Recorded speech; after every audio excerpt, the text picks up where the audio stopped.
Selamat pagi Bapak Ibu dosen dan teman-teman semua. Perkenalkan, nama saya Olga Dana Astuti dari kelas 1 BPPN. Di sini saya ingin menyajikan materi tentang pengertian andrologi. Yang pertama, andrologi.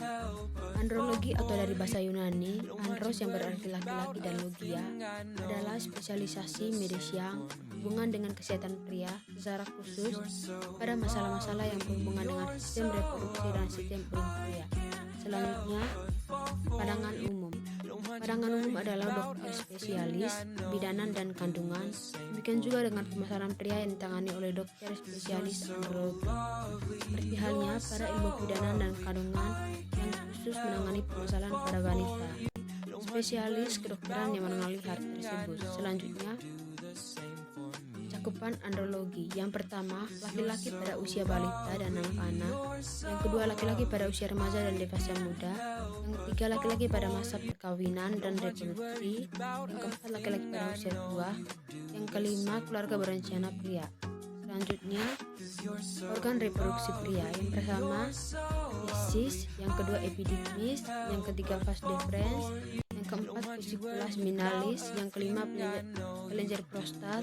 Yang keenam, kelenjar Shaffer atau kelenjar Brustera. Yang ketujuh, penis. Selanjutnya, struktur sel sperma atau spermatozoa. Sperma disebut juga spermatozoa adalah sel gamet dari laki-laki. Sel ini mempunyai ukuran panjang keseluruhan 50 atau sampai 60 mikrometer, di mana terdiri 3 bagian, yaitu bagian kepala, bagian tengah atau leher, dan ekor. Spermatozoa atau sperma dihasilkan oleh testis, sedangkan cairan seminal diproduksi oleh kelenjar tambahan di sepanjang saluran reproduksi pria.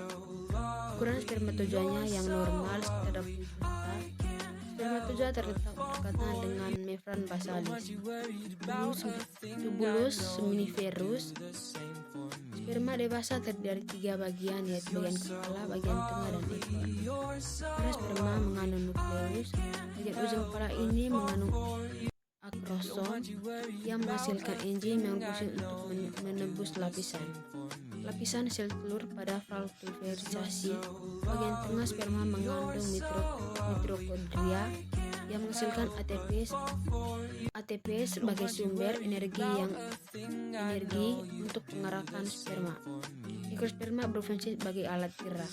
Selanjutnya, masalah terkait andrologi. Yang pertama, infertilitas pada pria.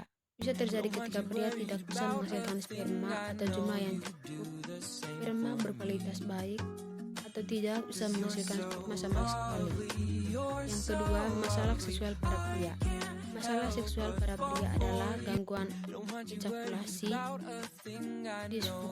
disfungsi ereksi, dan hasrat seksual yang rendah. Penyebabnya dapat macam-macam, mulai dari penyakit tertentu, kode fisik atau psikis. Yang ketiga, hipogonadisme. Hipogonadisme adalah kondisi ketika kelenjar seksual tidak menghasilkan hormon dan jumlah yang cukup. Kondisi ini dapat menimbulkan berbagai gangguan seperti impotensi pada pria dan gangguan menstruasi pada wanita. Baik, itu saja materi dari saya. Semoga bisa bermanfaat bagi kita semua.